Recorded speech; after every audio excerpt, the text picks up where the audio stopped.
Hi, friends. I'm Scott Giles, and welcome to Power Talk, my podcast here on Facebook Live and YouTube. I cover topics related to spirituality, hypno-coaching, and the hypnotic arts and sciences generally.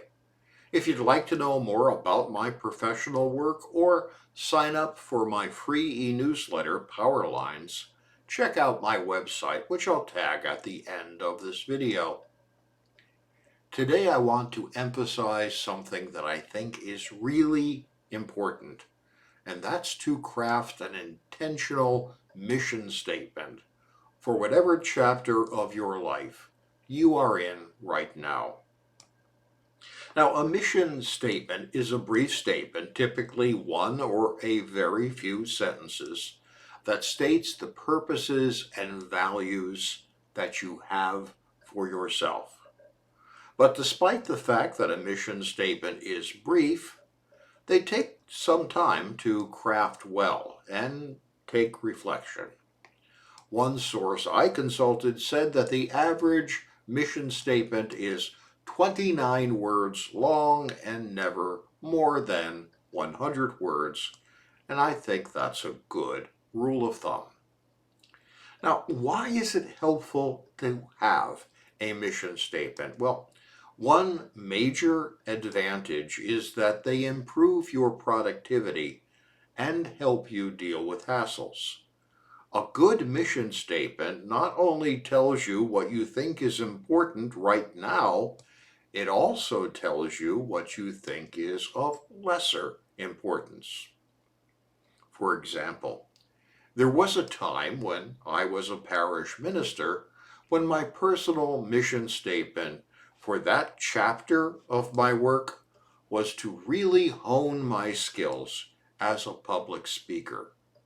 That told me I needed to do some reading, attend some workshops, get some feedback and coaching, set aside more time for preparation of my spoken material, and find a mentor who would be candid with me in terms of constructive criticism so that I could make my public speaking better. That mission statement was also helpful to me to resist efforts to spread myself too thin by trying to focus on too many things. There are always more things to attend to than one has time to do. Therefore, you do have to be selective. Otherwise, you end up with a life that lacks depth and a skill set that is shallow. Or as one of my spiritual directors put it, you don't want to have a life that's a mile wide and an inch deep. Deciding what is vital, because that's the only way to really get good at anything, is important. If you try to focus on too much, the limitations of time and energy will prevent you from really getting a good grip on any particular facet of your work. You become a jack of all trades and master of none, to use the old term. The problem with this is that people notice you and value you because of what you do well. If there's nothing that you do really well because you lack focus, you're just adequate at a whole bunch of things, you will not stand out from the herd. Now, the first thing your mission statement needs to have is plausibility. I'm a reasonably fit person for my age, but I will never be a champion football player. Therefore, were I to craft a personal mission statement that said I should excel at football, I'm setting myself up for failure because I'm too old for that. It's not plausible. The second thing you need is a nod toward your values. If you want to have a sense of passion about your life and feel a good sense of attraction to your goals, you need to know what's important to you. So give this some time, because often it's not simple. I once asked a client about his mission statement, and he was convinced that the most important value for him was to earn a lot of money. Now, I don't personally believe that the acquisition of money is ever a good value, because the people I've seen who have made it such usually have also made themselves miserable. So, I said to my client, do you plan to become a drug dealer? Of course not, he disclaimed. Oh, so does becoming a pimp appeal to you? And that's when he started to get mad. But wait a minute, I responded. The objective fact is that becoming a drug dealer or engaging in sex trafficking probably are the fastest and among the most reliable way to acquire a lot of wealth. I could come up with a whole list of other things that are also very profitable, but morally corrupt. The fact that you acknowledge that corruption means that simply making a lot of money isn't, in fact, your real mission statement.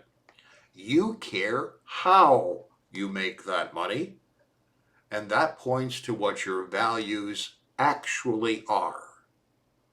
So let's explore that, because the reason you feel something is missing in your life is you're not focused on what you truly value.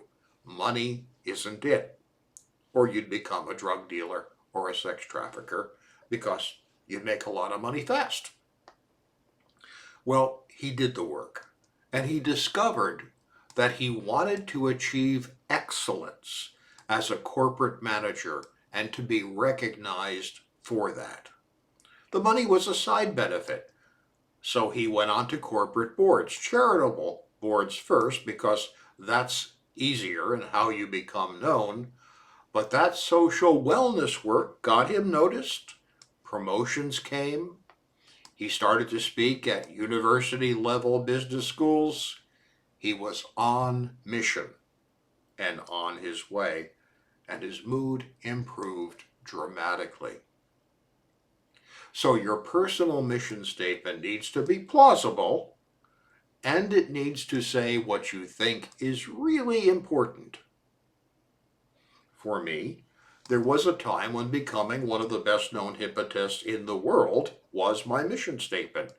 Well, I achieved that. I became an officer of the National Guild of Hypnotists and the author of some of its important certification curriculums.